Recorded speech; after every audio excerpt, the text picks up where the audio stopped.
Clearing a loved one's home after they have passed away is one of the most emotionally challenging decluttering experiences anyone can face.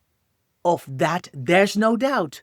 But nevertheless, this is a house clearance, and practicality and realism need to be a priority.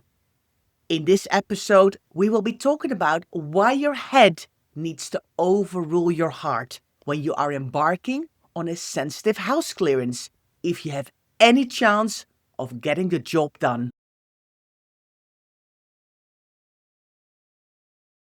You're listening to the Declutter Hub podcast, bringing you tried and tested, no-nonsense tips and advice from the leading experts in decluttering and organising your home. Now here are your hosts, Ingrid Jansen and Lesley Spellman. Hello and welcome, listeners. I'm Ingrid. And I'm Lesley.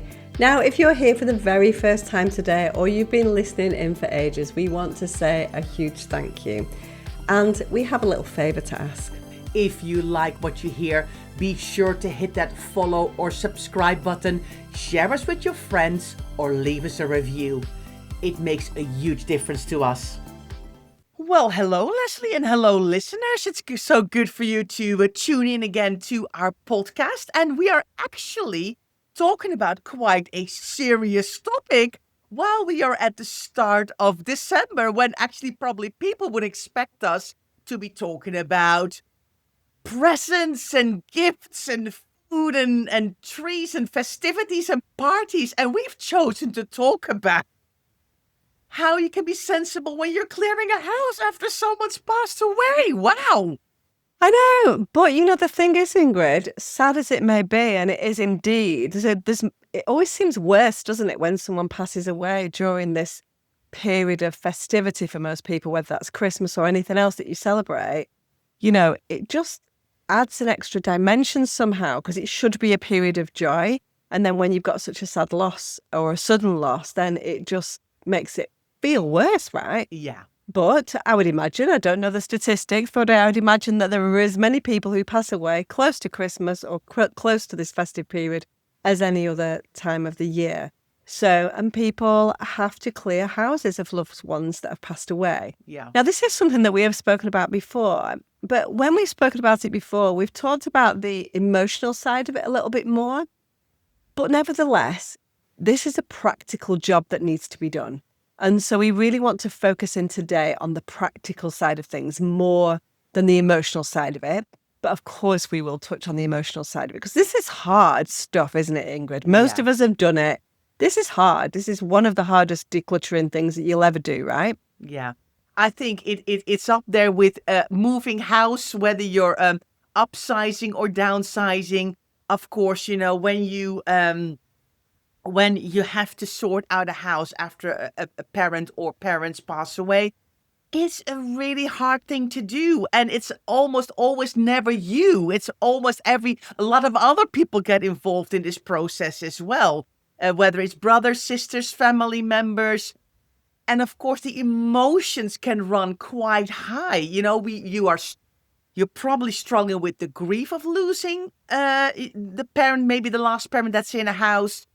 Or, and then it's on top of everything else that's going on in your life, right? It's never just the one thing, right, that we can focus on. We still have our own houses and our own jobs and things and caring and work and all of the things that we need to do. So it's a big thing that comes on top of everything else. And I think that's why it can feel so hard on top of the grief as well to do this job.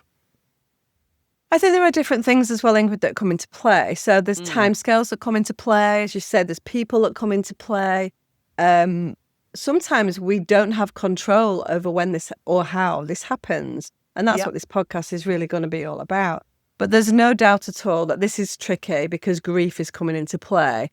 While sometimes it can be easier in a lot of ways to make decisions about other people's stuff, this is one instance where every decision you make feels like you are doing a disservice potentially to the person, because that person's no longer with us to be able to make that decision about their things. We have to make it for them, and it feels wrong to kind of almost step on somebody else's territory almost. So I think that's what it is. So in some ways it's easier, but in some ways it's much more difficult. And I think it's not to be underestimated, but ultimately, this person whose home we are dealing with had a whole entire lifetime of belongings in that home. We then potentially have our own home. What we cannot do is amalgamate two houses into one. That is, we know that for a fact. We can't bring all that stuff from that one house to our house. We want to shy away as best we can from having a storage unit. Sometimes it's necessary. Sometimes it's useful if there are timescales and you're just not ready. But 9 times out of 10, when anybody gets a storage unit, it's a negative step because it just delays the inevitable, right? So avoid that at all costs, but we recognise that sometimes that is something that needs to happen. Yeah. But let's jump straight in, Ingrid. Yes, we recognise, of course, that this is emotional, this is difficult, and we need to think about our grief, think about ourselves, and make sure we manage that as we go along. But let's think about the practicalities of this. The most difficult thing that we are going to deal with in this is family dynamics and different perspectives on the way that this needs to be done. This is, when people are involved, this is the hardest thing that we need to deal with, right? Stuff doesn't fight back, but people do. And so let's talk about the family dynamics that are going to be involved in decluttering and what we like to call sensitive house clearance, because ultimately it is clearing a house out, whether we like it or not. We are clearing a house out so that it can be sold and passed on to its next owner normally, right? Yeah. So let's talk about family dynamics, Ingrid. I think the first thing you need to do is really ask yourself who needs to be involved in this, right? Because it's sometimes very easy to overlook a person when you're in the middle of, grieving for the person. And I think a lot of it also depends, Lesley, how quickly a house needs to be emptied as well. Some houses need to be emptied within a week, so then it completely just puts the pressure on. Sometimes you have a bit more time and you can do a little bit more thinking about it. But I think the first question is, who needs to be involved in this house clearance in the first place? Is it going to be only your brothers and sisters? Is it going to be maybe the best friend of your mom or dad? Is it going to be nephews or nieces that want to be involved? So who's going to be in this group of people? Or are you realizing, well, this is all nice and well that I want everybody else to be involved, or I think other people need to be involved, but they all live 1,000 miles away. So I'm gonna be the one who's probably gonna have to do all the hard work, but that still doesn't mean you can't exclude them, whether they're far away or not. There probably still has to be communication around this. So I think that is step one, identifying who needs to be involved in this project. And then I think then maybe the next step is what can we expect of people? What are their strengths? Are there people who are good at paperwork, are more stronger and have good, more physical ability to help and carry a lift? Is there a person who can be involved in the organizing? Is there somebody who's really good at research if there's like a strange item or maybe an expensive item? We all have our strengths. And I think it can be really helpful to think in advance, okay, and then talk to the person. I think could you be involved maybe in this way? And this is something that you actually want to do.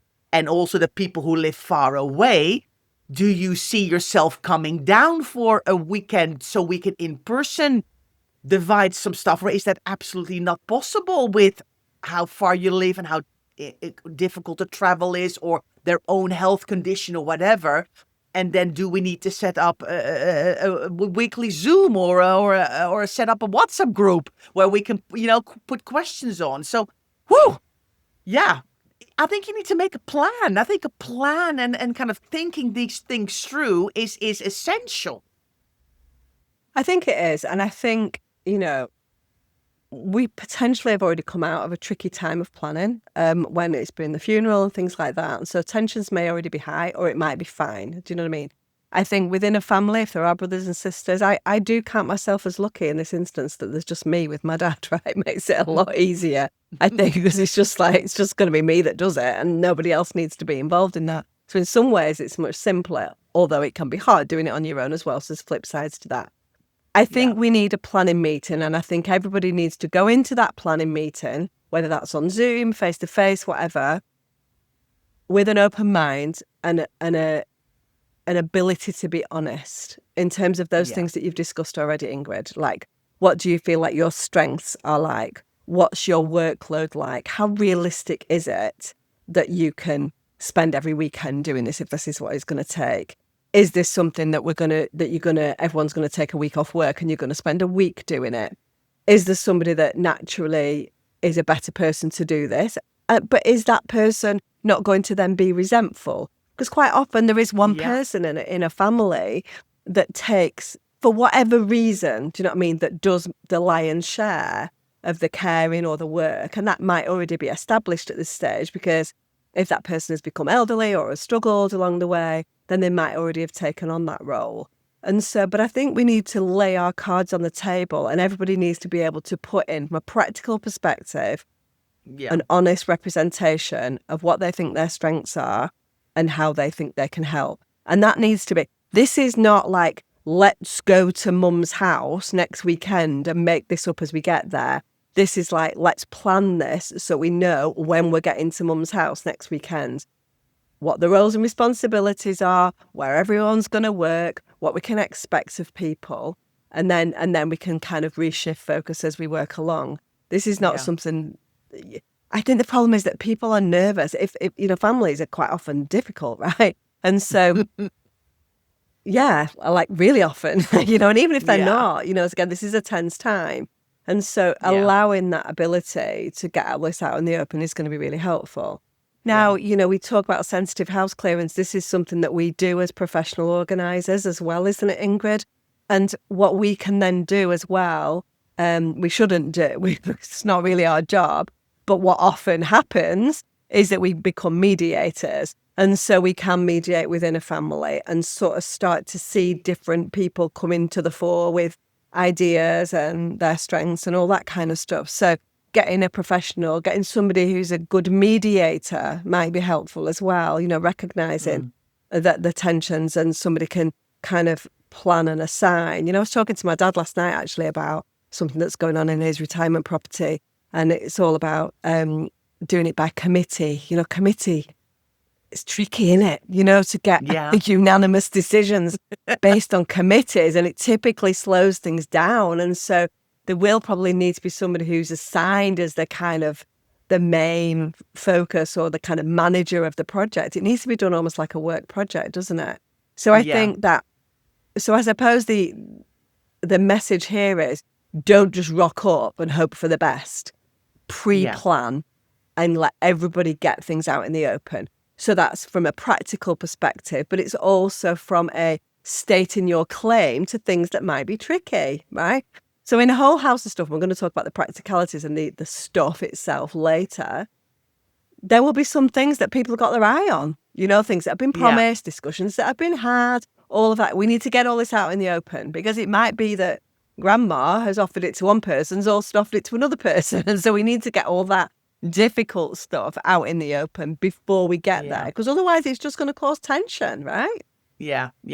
And I think also you need to have that realism that you can make a plan with all of the best intentions, and the moment you rock up, the plan goes out of the water because people haven't had their time to think about it. So be aware that the plan might need to be tweaked a little bit, and a thing a person thought they would be good at, they might not be good at, or a thing that people said they could commit to doing, something might happen. So I think that having that open communication as much as possible throughout the clearance is really, really important as well. And I agree with you, Lesley. It's really important that, especially with that first kind of round of who wants what and what's sensible, or, multiple conversations need to take place. And you can't just go, well, that's what I want, and that's the last of it. Everybody needs to be able to go, okay, does that make sense? And, oh, but I actually really wanted that too. And you have to negotiate. It's negotiating in the end. It's all coming to an agreement of the best steps forward. Same goes with the money. A person probably needs to be in charge of the money, and probably bills still need paying, things need wrapping up. You can't go, right, the house is empty, so we cut down all the light, water and electricity while we're all still there working in the house. But maybe somebody else then says, okay, you probably want to have somebody else who's involved with that too. So you can always say later, look, we've agreed it. And maybe say, right, if there's amounts over, I don't know, £100 or £500, we need to inform everybody else what's happening so we know what's going on. Because it can really, I think, the house itself, the stuff and the money are three things that can really influence everybody's decisions. And I think that's what makes it tricky.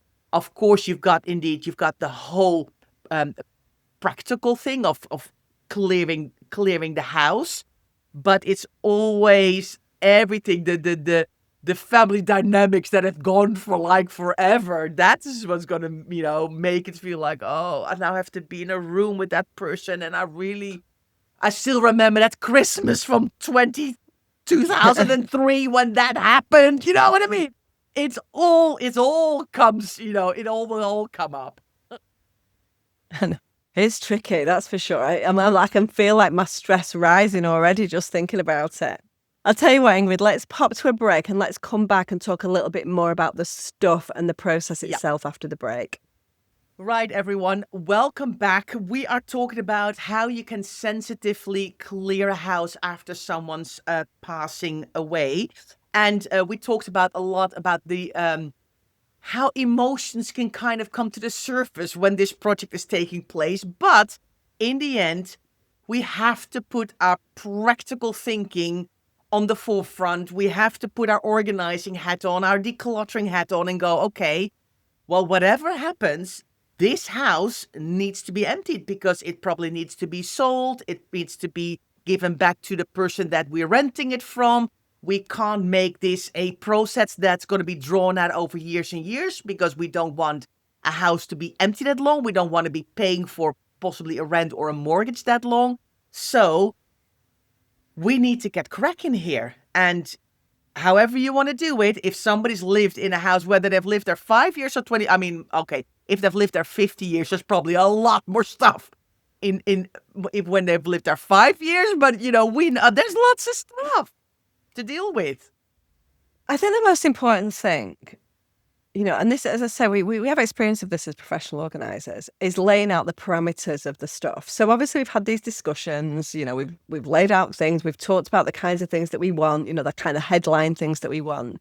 Then it comes down to just stuff, right? Shampoo bottles, kind of scouring things in the kitchen, cloths, tea towels, tins of beans, etc. Right?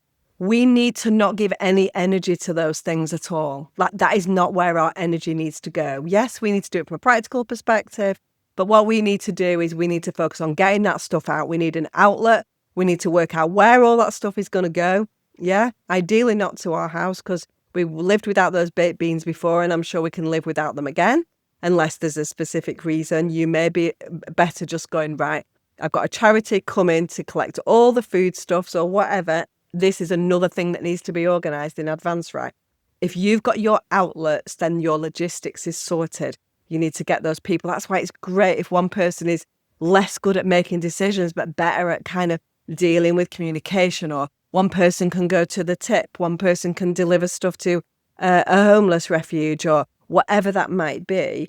Those are the kind of jobs that you can divvy up, but do not get bogged down in who's going to have the shampoos. That is not what this is about. You have to look at things from a practical perspective, and that those things do not need your attention. They're just practical things that need to go out of the house.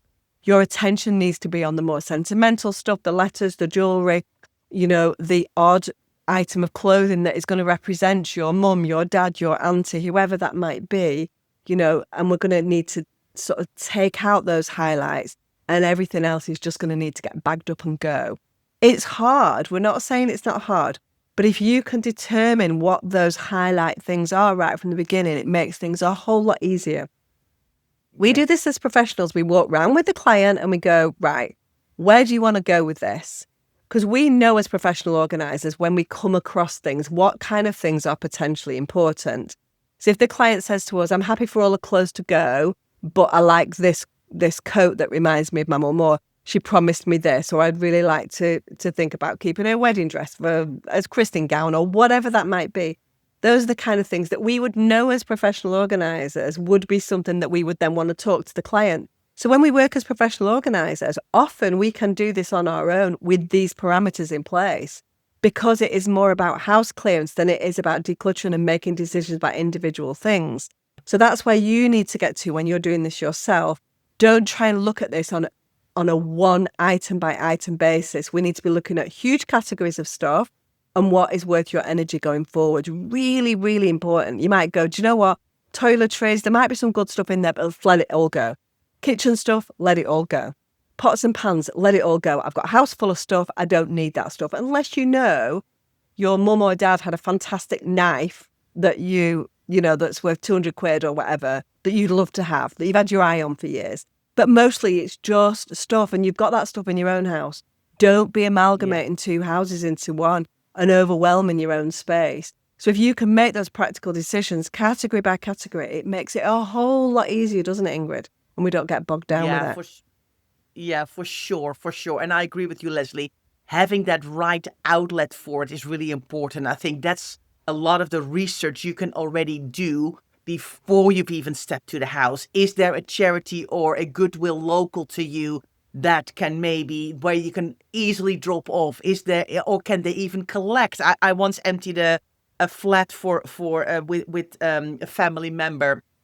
Their dad had passed away, and we found a charity that would love to have the books, and he had hundreds of them. So we started boxing them all up and bagging them all up, and then the charity came, and they could then load it into the elevator, because of course it lived on the 8th floor of a large apartment building, and they could then load it all up, and we didn't have to then lug it all downstairs, put it in the car, drive it away. So logistical things like that can really help.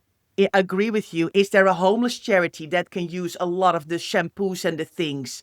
Get in contact with them and say, right, we're clearing a house. Do you need this stuff? Can we drop it off? The food, can it go to a food bank? Can you drop it in maybe your local supermarket? Or can you go to the food bank directly with in-date food? Right? So, and I think what's really important is that you really try and clear some space in the beginning, because I think it can feel really overwhelming. And if you start focusing on the sentimental items, on the ornaments, on the letters, on the photographs, it can feel like, whoa, this is going to be huge. But if you can start with more practical things and get some space created, then you will see progress happening. So I think that can really keep you going in the project. Yeah, definitely. And I think I would go so far as to kind of almost break down each room in the house by category. So, in the kitchen, for example, you could just go food, non-food, sentimental, paperwork, because there's bound to be bits and bobs around in a kitchen, like junk drawer type things and batteries and all that. And this is where we get bogged down, because we're like, oh, those batteries are useful, but are they? Do you know what I mean? Are they going to be useful to you going forward, or is it just going to be one more thing that you need to deal with? And so I would break those things down, and this is in your planning meeting with your family or whoever's helping you go, do you know what? We know that we can make some quick, big wins in these areas. We don't want to keep anything from the kitchen within, there might be an odd couple of things, but most of the kitchen stuff can go. So let's get that out of the way. A garage, a shed, a lot of that stuff can probably go, tools and toys and all of that kind of stuff. Do you need a skip or a dumpster if you're elsewhere in the world? Is that going to be useful? Because there will be some stuff that is not going to be able to go to charity, particularly if it's an older person's house and, some of the stuff is really old and is not going to have a second life. And so think about whether or not that's going to be useful. But please shy away from the idea of throwing everything in the skip, because we want to reuse and repurpose where possible. So that's why we really urge you to get in contact with places that can use this stuff and give it a second life. We don't want to be just chucking stuff away just because. So that's really what it's all about, is the practical side of really seeing it for what it is. You have to get this house gone. You have to get the contents of that house. For the most part, probably 85 to 90% of those things need to not be kept. Maybe 10% can get split amongst the rest of the family, it can stay in the family, but most of that house is going. And so you need not to be poring over it item by item. Yes, you're going to have to kind of do that. But that's where house clearance companies can come in. So you could go and cherry pick your favourites and then get a house clearance company to come in and do that for you. Also possible as well. And so just think about how you're doing it. It's a stressful job. It's not an easy job. It's fraught with tension. You're in the middle of a grieving situation. You might have time pressures on, which is horrible. If you don't, there's arguments that say, just go for it and get it done. And there's another argument that says, take your time over it and don't put yourself under any pressure.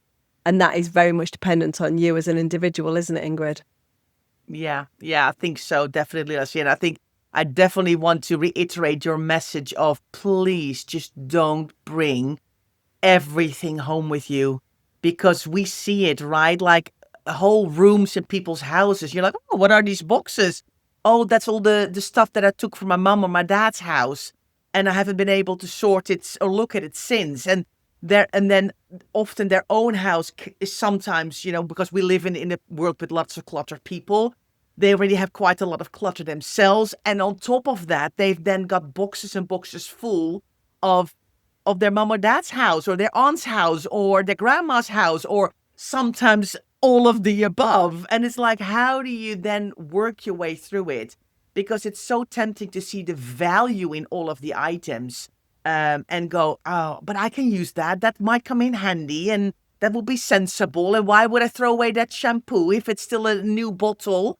Well, if you've got your own shampoo, you always like a certain brand, or you always have the same thing. You're not suddenly going to switch that other shampoo from your aunt's house, if you know what I mean. So you have to really be honest with yourself and go, how am I going to figure out the best of the best here? How am I going to pick out that quality over that quantity? How can I decide, okay, I cannot bring all the ornaments and all of the things, and I'm going to need to pick and choose. And I think because we are, we want everything these days, right? That's, I think, very much in our, we want everything and we can order everything and we can buy everything.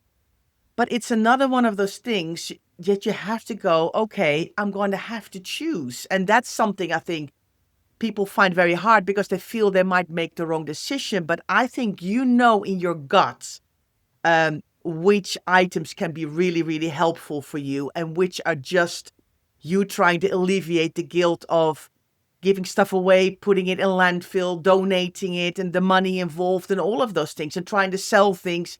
Realism is, I think, a key part in doing a good, sensitive house clearance. Being realistic about your own energy, about how you're going to get this project done, the time you have, how you're going to do it together, how you're going to communicate. I think realism is absolutely key.